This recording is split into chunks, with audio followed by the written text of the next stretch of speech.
Hello again. Have you ever wanted to have all the knowledge of something? Like, would you want to know all the lore of a certain game or know the history of everything? I don't think I would. Anyway, let's start reading this document, shall we? Item number SCP-028. Object class. Safe. Special containment procedures. No special means are needed to contain at this time, as SCP-028 has not shown any change in size, position, or shape during the entire period of its containment. But access must be restricted. Currently, SCP-028 is contained on site classified, as SCP-028 is not transportable by any known means. SCP-028 is sealed in a 6x6x3 meter concrete room with a single door, with 2 armed personnel stationed outside. Only authorized personnel are to be allowed exposure to SCP-028, and extreme care must be taken at all times. While SCP-028 is itself harmless, the effect can be very damaging to the unprepared. See document EL-028-1125.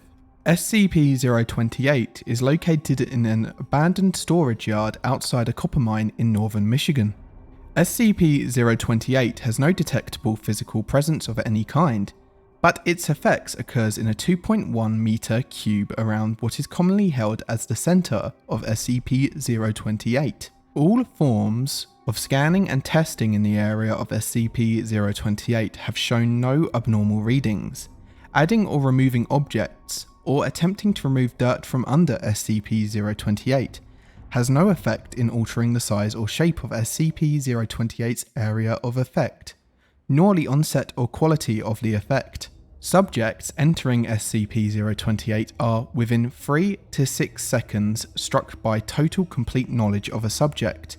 This knowledge is thus far completely random in both size and usefulness, and sometimes goes unnoticed for extended periods of times.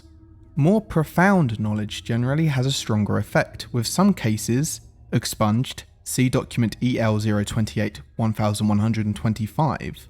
The effect can be experienced multiple times by exiting and re-entering SCP-028, but can result in increasingly strong migraines and dizziness after 2 exposures. SCP-028 came to the Foundation's attention after research into news reports of a local miner who submitted a design for a cold fusion reactor to the US Patent Office. Mr. Classified reported that it just came to me like a bolt out of the blue. News and subjects were suppressed and contained after discovery of SCP-028, and the reactor designs implemented in the containment of 1995. Subsequent testing of SCP-028 has yielded mixed results. Document EL-028-1114. Partial information retrieval log for 1st of the 5th. Classified. Note: all knowledge is perfect, total, and eidetic. Every phone book entry for New York City in 1998. How to redesign the internal combustion engine to run on human blood, using only pre-existing parts. Note: full redesign takes 4 hours and runs at higher efficiency than gasoline. Location of keys for a Buick LeSabre. The proper method of care for a mole rat colony. Origin and history of 12 SCP objects. Note: expunged. Family history of the Black Fawn family, located in London, England. Geological structure of the earth beneath Greenland, including several unknown caves. Expunged. Document EL-028-1125. Log: E-112, subject D-1182 exposed to SCP-028. Subject began to cry and went into fetal position, showing signs of high distress, unresponsive to questioning and outside stimulus for several days, lapsed into catatonia shortly after, stating that this is not life. Subject passed into a coma and died shortly thereafter. COD was attributed to shock. E-127. Agent classified. Accidentally exposed to SCP-028. Agent showed signs of sudden surprise and bemusement. When questioned, Agent requested a moment to gather my thoughts, please. After several seconds, Agent laughed, shook his head and removed his service pistol from its holster. Agent then shot and wounded Dr. Classified. and killed agents Classified. and Classified. before being restrained. Post-incident interrogation revealed Agent Classified. had extensive knowledge of Classification Foundation activities and several SCP objects he had not been previously exposed to, including SCP-2669. Any Foundation personnel found to have entered SCP-028's area of effect are to be detained indefinitely. Document EL-028-1128. Log. Experiment 189.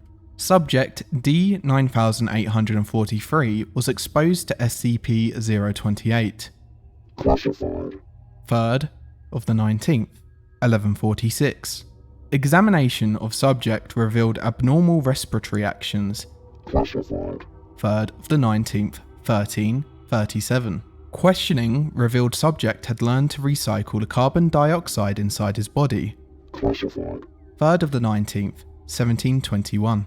Repeated attempts to teach skill to other D-Class personnel failed. Classified. 3rd of the 24th, 1211. Subject terminated. Classified. 7th of the 18th, 1503. Autopsy reveals no abnormal organ formations. Classified.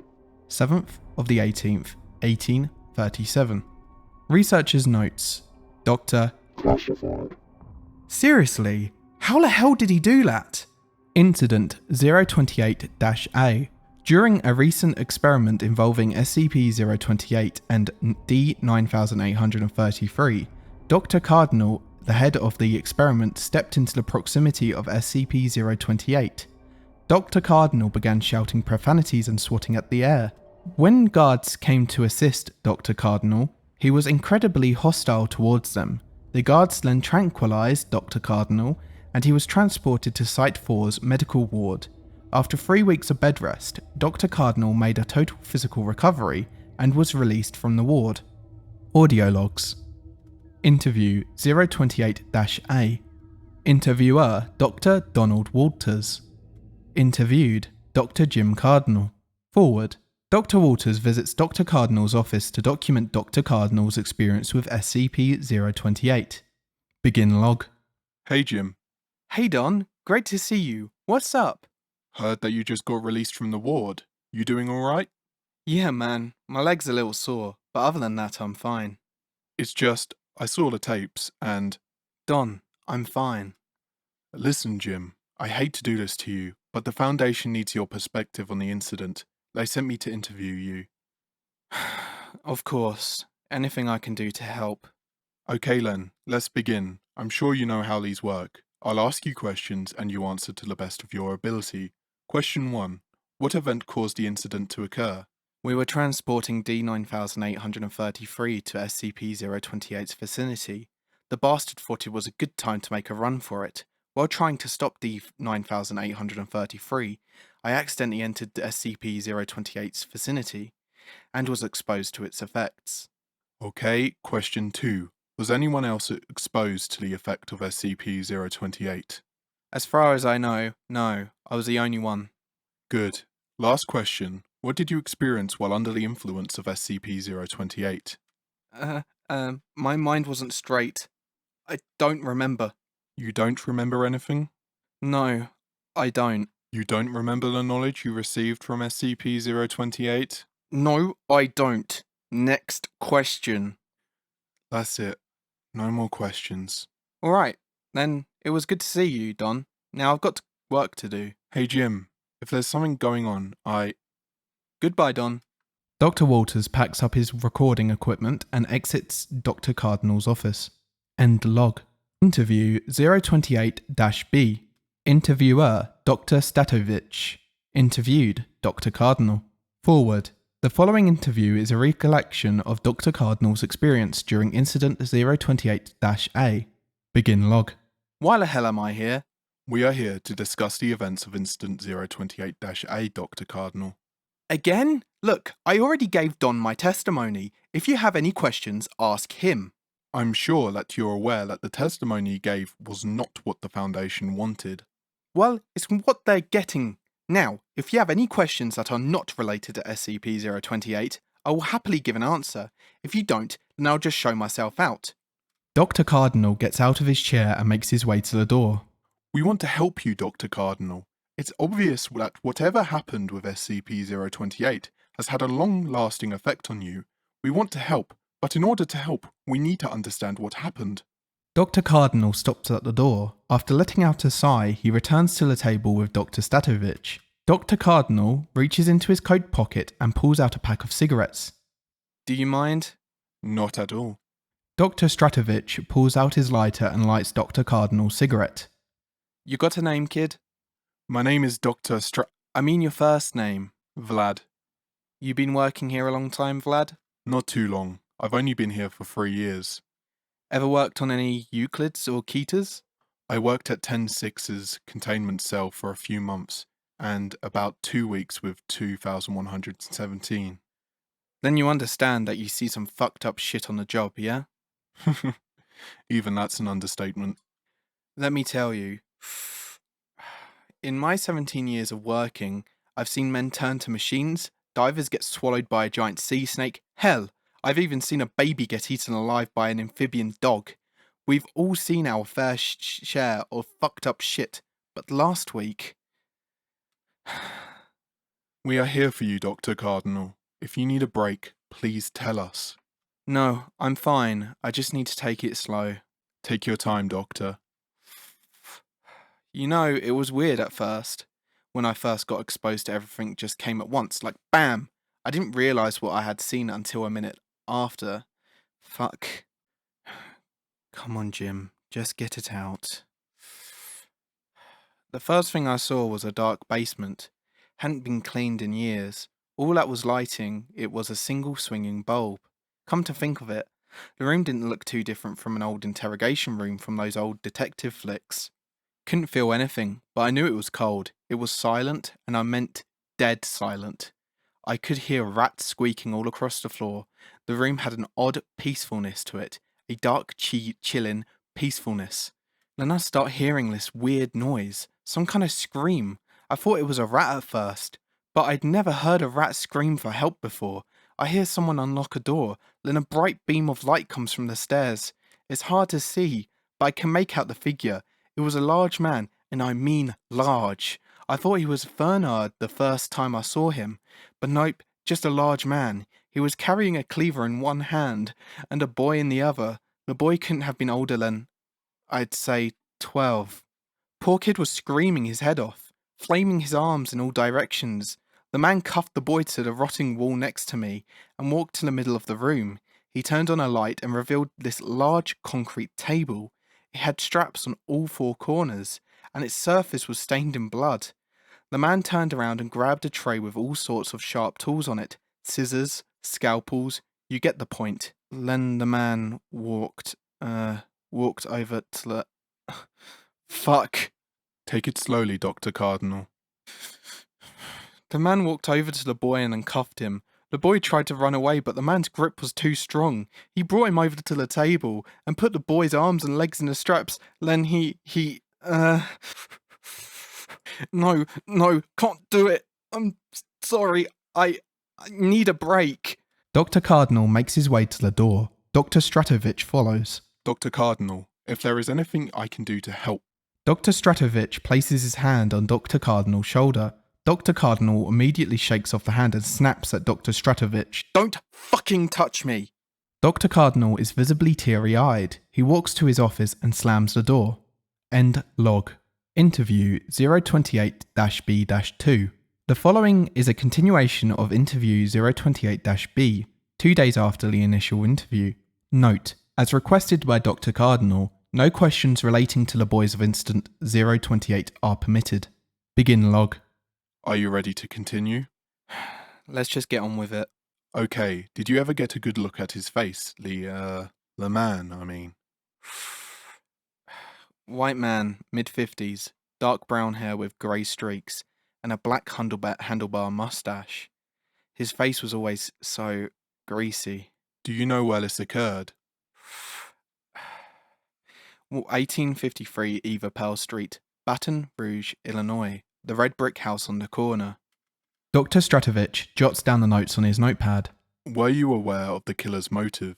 He, kept saying he had to do it what he did. Claimed that whenever he saw a kid, he'd get these feelings, and the only way to get rid of those feelings was to... Fucking sick bastard! How the fuck does... Thank you for the information, Dr. Cardinal. That's all we needed. Dr. Stratovich completes his notes for the interview. This concludes our interview, Dr. Cardinal. Your cooperation was much appreciated. You may leave now. Dr. Stratovich reaches to turn off the tape recorder, but is stopped by Dr. Cardinal. That boy wasn't the only one, you know. Pardon? There were more kids. More? How many more? From the ones that I remember, about 6 or 7 more. Did all of them share the first child's experience? For the most part, yeah. But with each new kid he brought in, he'd add his own little fucked up spin on the situation. I don't want to get into it, but some got it worse. It's just that... You can tell us, Doctor. It's just that the kid looked just like my boy. Some hair colour, same eyes, same high-pitched voice. I knew it wasn't him. But whenever I looked at him, I saw my boy. No matter how hard I try, I can't stop picturing his face. The fear in his eyes. The blood running down his chest. I just... Dr. Cardinal readjusts his chair. He then raises his head and makes direct eye contact with Dr. Stratovich. When you work at the Foundation, death is normal. It's rare to go a day without someone getting their balls cut off for 2,845 or being sucked up by 835. Most of the deaths are D-class. You're not really connected to them, so you shrug it off. But when you're watching someone you care about being tortured, watching them cry and scream as the life slowly drains from their eyes, it's different. You want to jump in and save them. You want to hold them tight and tell them they'll be fine. But you can't. Then that feeling of dread and guilt stays with you for the rest of your life. Pray that you never go through this, Vlad. It kills a man. The Foundation is going to help you. We're always here if you need someone to talk to. We need to head to the house. Dr. Cardinal, I don't think that's... Please, I can't sleep knowing the kids are still missing. We need to go to the house. I'll see what I can do. End log. Excavation 028-A. Project Lead, Dr. Jeff Cardinal. Assistant Project Lead, Dr. Vlad Stratovich. Location, 1853 Eva Pell Street, Baton Rouge, Illinois. Mission description. Members of MTF Epsilon 6 are to search the area for any objects that resemble human remains. Upon arrival, the house in which the events of 028A occurred had been abandoned for 25 years. The house's owner passed away that same year from lung cancer. No neighbours remember the last time they saw the owner of the house, and no records of family were found. Under the guise of a demolition crew, MTF Epsilon 6 searched both the outside and inside of the house. The following is a list of items that were found at Area 028. Internal: a box of horsehair rope, a box of steel handcuffs, many containers of bleach, ammonia and benzene, pornographic magazines, a box of Polaroids of which are photographs of children. External: an unclean sewage disposal container, ashes of burned clothing, many skeletal remains of children. Forensics determined as many as 30 different skeletons. Update on Dr. Cardinal's status. Following the excavation of Area 028, Dr. Cardinal requested to be amnesticized from any memory related to Incident 028A. The request was approved by O5 Council. However, amnestic had no effect on Dr. Cardinal's memories. While Dr. Cardinal has been making a steady recovery since the incident, he has been assigned to Area 26 and will remain there until further notice. No personnel are to speak to Dr. Cardinal about SCP-028 unless absolutely necessary. Bloody hell, eh? Jesus. That was something, wasn't it? Anyway, that's it for this one. Goodbye.